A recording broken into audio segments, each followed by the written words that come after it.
Hello and welcome back to another episode of the Crick House. Here we are again. You can hear in the background there Eli shouting boop from the bathroom. He is currently having a bath after a very long water fight. Hopefully you've been enjoying the weather like we have. It's been lovely and sunny here. And just before we forget, for this podcast, Oscar is back with his ukulele. And I am going to give him his word today. Oh no. Yeah. Water balloons. I was going to say exactly the same thing. Oh, great, okay. So water balloons. I have some pretty close experience with those. So. Yes, you have. Yes, you Yeah, have. so for the last 6 or 7 days with the heat wave here in the Moorlands, in the Peak District, the boys have had this obsession with water balloons, and that means that my garden has been decorated in what looks like very bohemian confetti. Every day it is all over the grass. It's made its way into my bathroom, into my plug hole. It is almost as bad as the sawdust, which leads us very nicely into a continuation of the bus story. So where did we leave them off last time? I think we left them off. We were parked outside Solihull campsite in the overflow car park because we weren't allowed to go in. That's right. Coming back from Yorkshire. We got chased out. We got chased out from Yorkshire. Yeah. We are now currently waiting. And then locked out the campsite. And he's given us till 4 o'clock to find somewhere to live. That's right. Yes. Yeah. That was fun. Yes. God bless Mr. Mortishead. Mortishead. Mottershead. Mortishead. His nickname. Oh, the nickname. It's a stage name. Stage name. Mm-hmm. So we come back from Yorkshire, chased out by a man with a pitchfork. Imaginary pitchfork. And came back to the campsite. Was told we're not allowed back on. COVID rules, yada, yada, yada, yada, yada. You have to leave your parking spot outside the campsite by 4 o'clock. And we did. And so we were... Yes, but we spent the rest of the afternoon sitting there praying, didn't we? Thinking, Freaking out. Praying, packing, deciding, shall we pack? Some friends of ours in Surrey had said somebody a couple of doors down had a house that would be available. They weren't sure how long it was going to be available for, but we could go there. And that made the most logical sense to us to go there just for a few weeks. But then we were praying about it and suddenly felt that this wasn't the right thing to do, being that it would only be for a few weeks. We weren't too sure if we would get moved on again. And ultimately, however amazing it would have been, we knew that if we went back to Surrey, what would happen? We wouldn't come We would come back. we wouldn't come back. There's nothing wrong with Surrey, everybody. Surrey's who's lovely. listening. That's why we wouldn't come back. Surrey's lovely. That's why we wouldn't come Yeah, back. that's why we wouldn't have come back. We would have got too settled we would have got in the sucked back beauty of into our Surrey. relationships with our wonderful friends in Surrey. And it would have just been a real hindrance to what God wanted to do. It would have been such a wrench to have to leave again. Yeah. Because Surrey is one of the fondest places in our hearts, still is.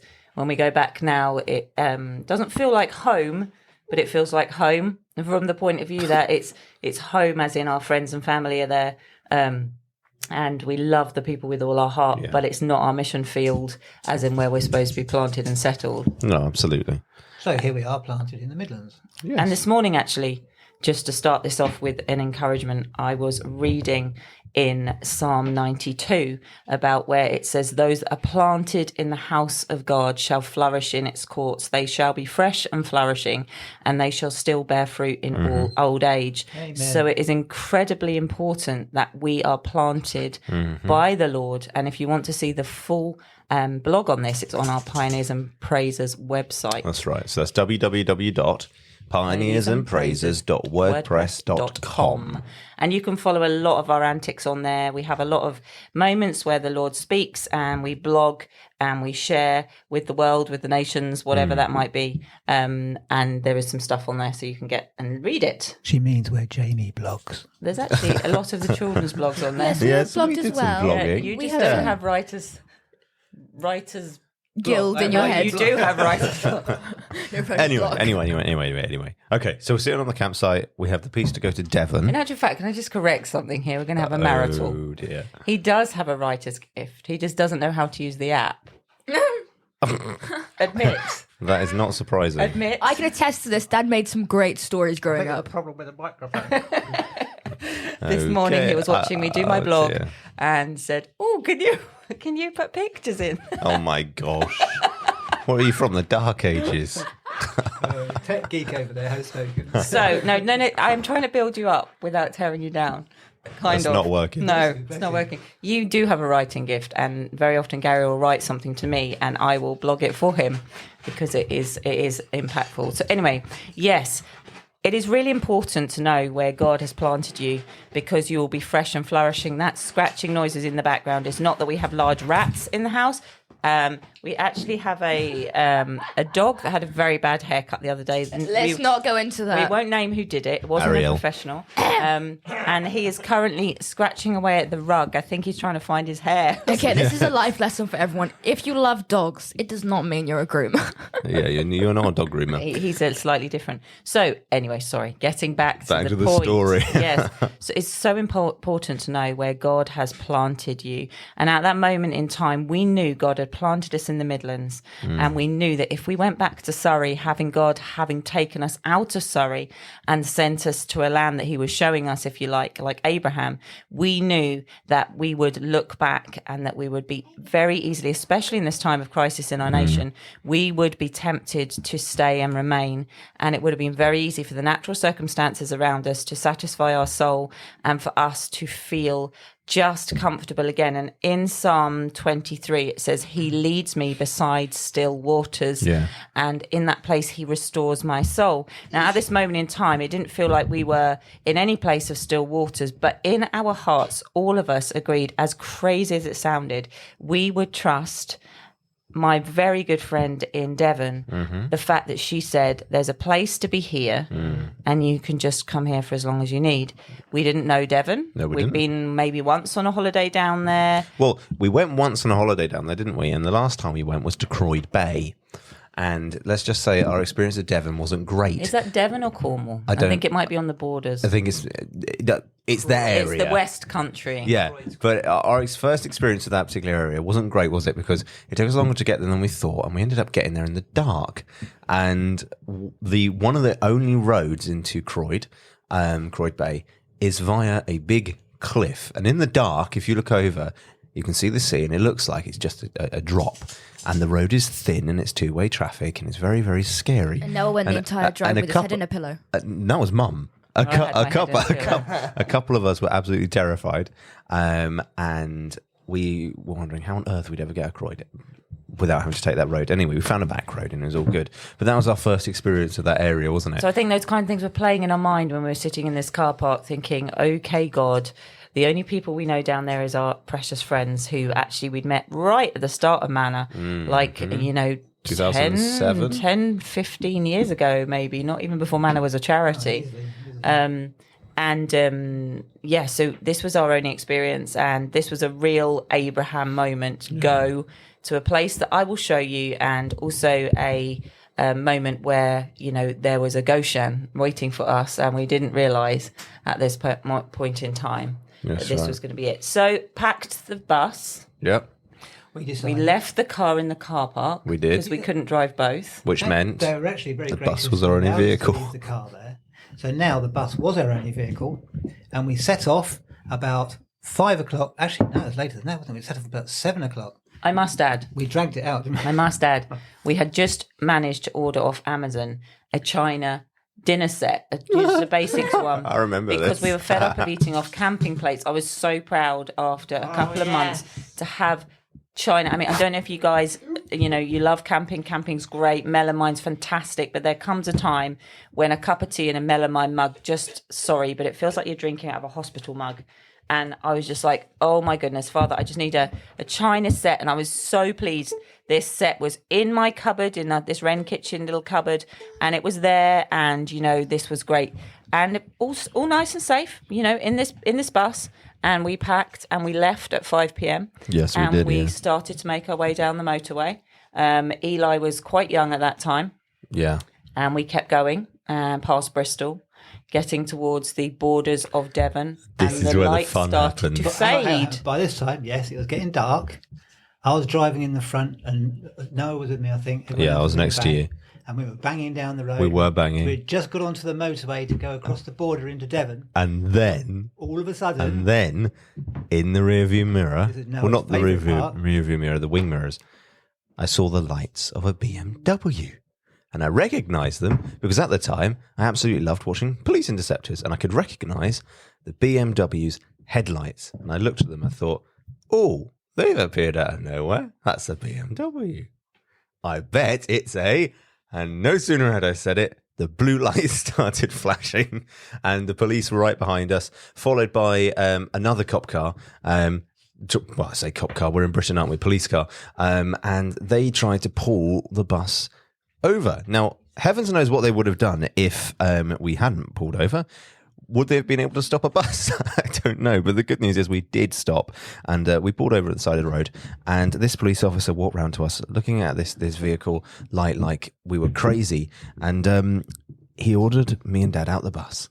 And he said, what are you doing here? You know Devon is closed. At this time, Eli and I and the other children were actually sitting in the back. And we started to get a little bit frightened, just to be fair and real. This was in the middle of COVID. You'd heard some awful stories about police stopping people and some scare stories as well, and how brutal they had been. And I was sitting there, just being real, as a mum, in the back of this van. The thoughts are going through my mind. I can't tell you where I live, and I have children in my bus. I was thinking all of these thoughts that they would come in the back, that they would say it was inadequate, even though by this time it was a nice little camper van for all intents and purposes. Yeah. Why were we in a yellow bus, an American yellow bus, going to Devon? The thing is, we got out of the bus and he looked at us and he looked at the bus and you could see him thinking. And then he turned around and he said, you two don't strike me as the sort of people that would be driving a yellow bus and coming for a jolly. He said, you don't look like the sort of guys that would be flouting the rules of the boundaries we were allowed to drive in. Yeah, we weren't surfer dudes. We weren't on our way to Devon to go to our holiday home. Radical man. So he said, so what's the excuse? Why are you here? And you explained. I did explain. We did explain. Bear in mind, this police officer looked like Arnold Schwarzenegger and got out of this BMW Interceptor and was very intimidating and had two what technically looked like trainee police officers with him who were trying hard not to laugh in the background and were more interested in the bus than what we were doing there. Yes. Well, I have to say at this point, while you're dealing with Arnold Schwarzenegger in the front, in the back, our little boy had suddenly burst into speaking in tongues. And I kind of 5-year-old Eli looked at him and kind of went, huh? And there was Mummy, by this time, ashamedly, a little bit worried with some tears coming down her face, praying. But Eli grabbed my hands and started praying off in tongues. Said, it's all right, Mum. God's got this. God's got this. And we were sitting there literally in the pitch black by this time in the back of the van. And all the van was illuminated by was blue flashing lights. It was a pretty scary situation to be in, to be fair. And suddenly Gary opened the door and Gary and Noah got in and these lights went away. Yeah. And Dad came into the back and said to us, you're not going to believe this, but that police officer has just said to us these words. I have very little compassion in my heart. And the one piece of compassion I could possibly find, you have just found. Go to the farm that you're staying on. Do not return. We are watching you. Yes. do not pass go. You cannot leave Devon. Do not collect You are now £100. stuck in Yeah. Devon. License You plate. will stay. He said, if you try to leave Devon, our cameras will see you and we'll get you. But the best part was when this chief constable, or whatever he was, looked at his two lower rank, I don't know the proper terms, he said to them, right, let them in, put it down to my name. He got back in his Beamer and drove off. And as soon as he'd driven off, these two trainees or whatever they were looked at us and went, your bus is so cool. Can I what, see what it? engine size is it? Can I have a look? And it's like, you were professional the second ago, you know? Yeah, okay. So after breathing a few breaths in the back, we were absolutely rejoicing, singing praises to the Lord. But the same thought was going through our head. Oh my word, what if we don't like Devon? We are stuck until this COVID crisis ends. But you know what? We just kept going with trust in our heart. And what we didn't, I don't know if we've even said this was Good Friday. Yes, it was. It was Good Friday. This was that's Good right. Friday. And it's certainly not been a very good Friday to start with from the respect of what we were going through. But we're holding on to the fact that Good Friday brought victory and trusting in the covenant that Jesus had made for us, that on Good Friday he had broken the power of sin and death and the grave, and that he was going to bring victory into this situation for us. So praising God, singing songs, we ended up in Dartmoor in the pitch black. Yep. No street signs, About 11 o'clock at night. no street lamps. Well, the best part was we drove through this village, didn't we? We started driving through little places in Devon, and then we drove through this village. We and thought, this is all right. "Oh, this looks nice. These villages, And yeah. the sat nav said, turn right. So we turned right past this big coach storage area, and we ended up driving right into the middle of the Dartmoors. Dartmoors. And we kept going. Deserty Dartmoor. We were sort of looking at the sat nav going, Oh, we're not a car.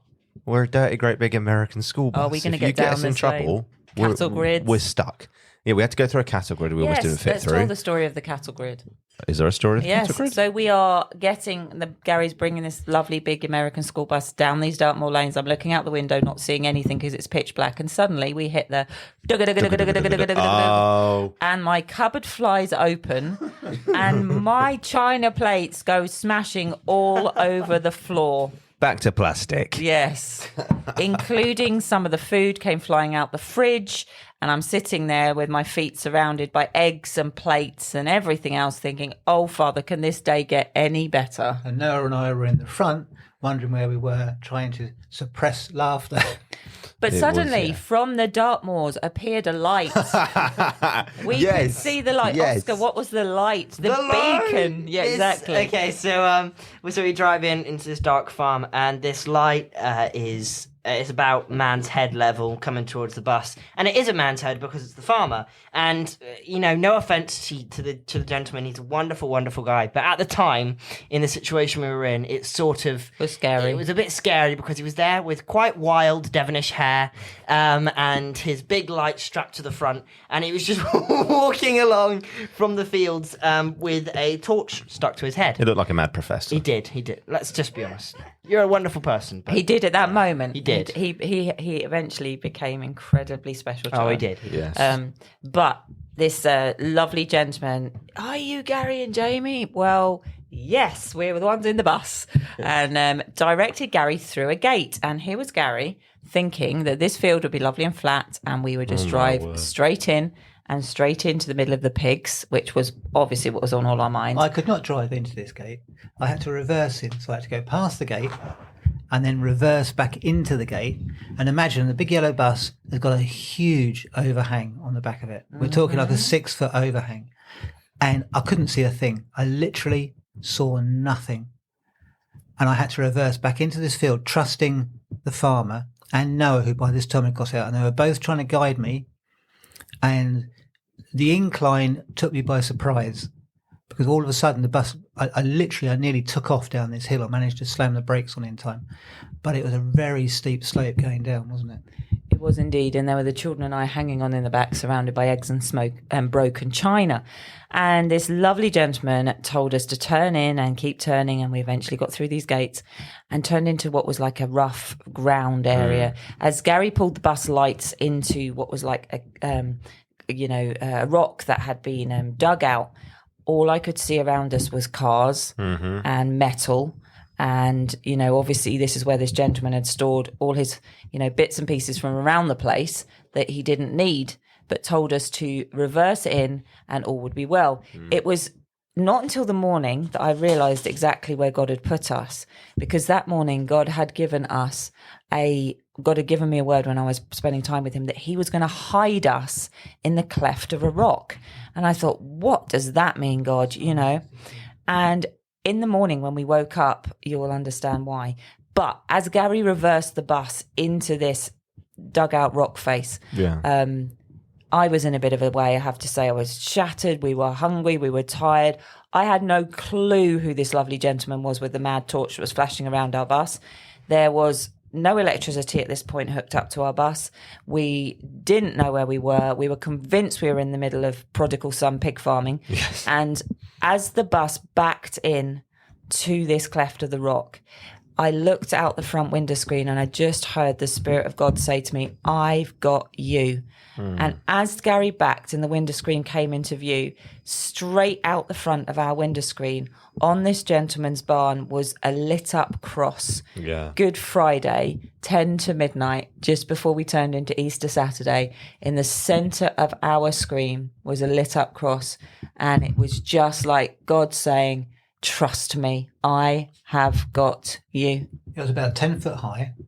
It was on the apex of the barn. And it was like a Belisha beacon in the middle of Dartmoor. Yeah. You couldn't miss it, but it wasn't until we turned the bus around that we actually saw it. In fact, we became very fond of this as sort of like a landmark. If we went for evening walks and the nights drew in, all we needed to do was look for the cross and dodge the big Highland cows as we went back to we were deep. great. We were deep enough into the Dartmoors where there was no light pollution. No, there was none. The stars, we could just imagine what Abraham went through when God said, look at the stars. That was just stunningly beautiful. Yeah. So the next sort of hour was a case of everyone go to bed, just jump into beds while mum and dad tried to clear up the eggs and the china and have a few tears and have a hug and think, okay, God, we trust you. And snuggling down tonight on Good Friday in the middle of Dartmoor, expecting to wake up surrounded by pigs and mud, we went to sleep. Well, I remember that night actually. We were standing on the stool and we popped the skylight, which sadly we removed off our bus. But we popped the skylight and we looked out, and all we could see really was black around us, the cross, and then the stars above us.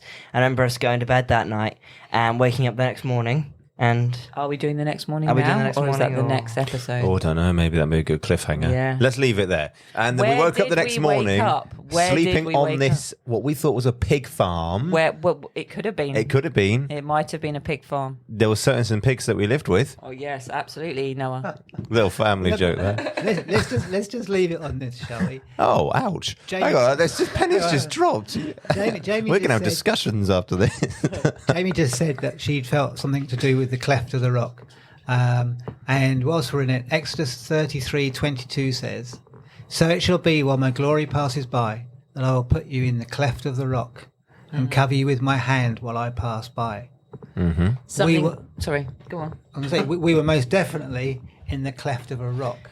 Yeah, we can leave you on this. So, absolutely, God had to hide the yellow bus because in the Dartmoors, like in the Peak District, there are certain rules on national parks that certain vehicles or structures can't be seen or be an obstruction. Now, Yes. as lovely as we love Big Yellow, she is big, she's yellow, she's a banana, and she would hardly hide in the greenery No. of Dartmoor. Well, unless you parked her in a gorse bush. Yes, big one. this is true.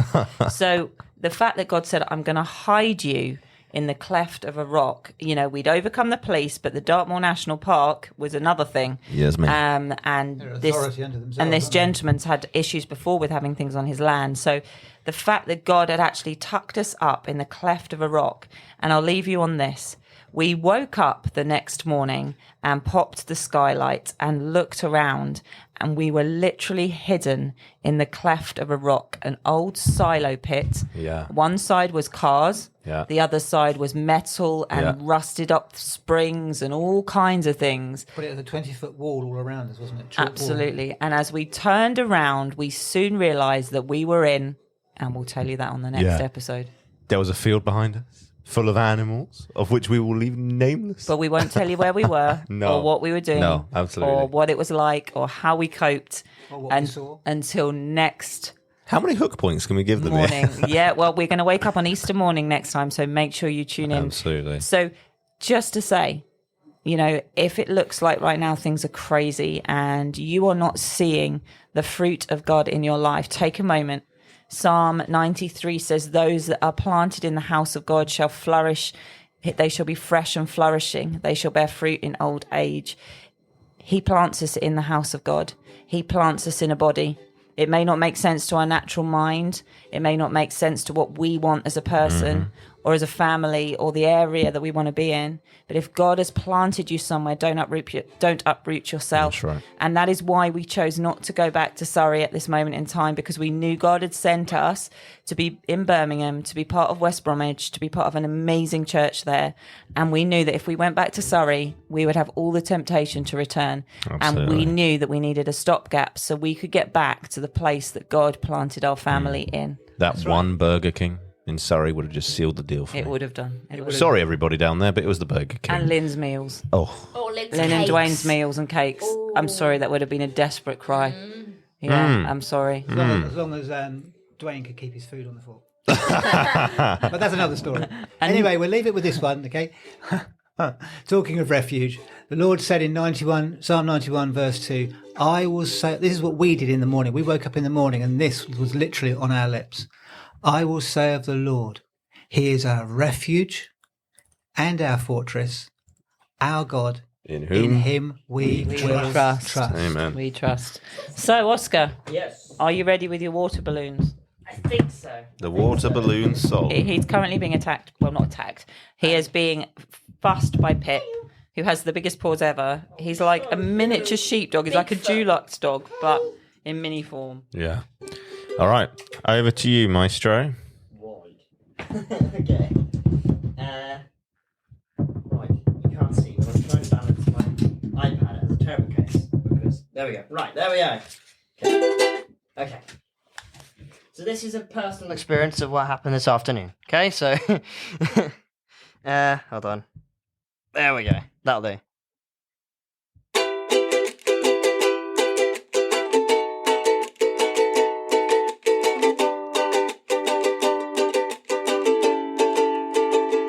Oh, when the summer's here and the sun is bright, when the sky is clear and the evening's light, when the climbing heat gets you hot and sweaty, you better watch out and you better be ready, 'cause out the door comes a bunch of boys with a washing basket full of coloured toys, coloured balloons that are filled with water, and if you see 'em, you really ought to run, because it's flying through the air. Just run, there is water everywhere. Just run, because it gives you quite a scare. It's a bunch of loons with water balloons. Just run, cause there's water everywhere. Just run, they're flying through the air. Just run, because we'll give you quite a scare. We're a bunch of loons with water balloons. Oh, da da da da da da. Water balloons. And there we go. A bunch of loons with water balloons. Absolutely brilliant. Made up on the spot. Definitely. Well, there we go. All that's left for us to say, I think, then, is from all of us here at the Crick House, it is a big goodbye. There we go. Bye, everybody. So, thank you again so much for joining us. We are, just as we always say, so privileged to have you on this journey with us. Listen, as a family, over the next couple of months, we're going on a lot of missions trips. So please forgive us if there is any weeks where maybe an episode comes out a little bit late or a little bit early. We are doing a lot of missions work in the coming months, which is super exciting. So please be praying for us as we go doing that, and praying for God's wisdom for us as well, as we go and minister in so many different areas. It's going to be absolutely amazing. So, also, if you feel a heart for my family or a heart for our ministry, or want to help us keep going with this podcast and reaching more people, or support us on our missions trips, we would welcome your help and your support. You can do that at www.mannatheatrecompany.uk and click on donate. On there's a section where you can personally support our family. So if that's something you'd like to do, we would absolutely love that and be so grateful to you. So, until next time, thank you so much for being with us, and we will see you soon.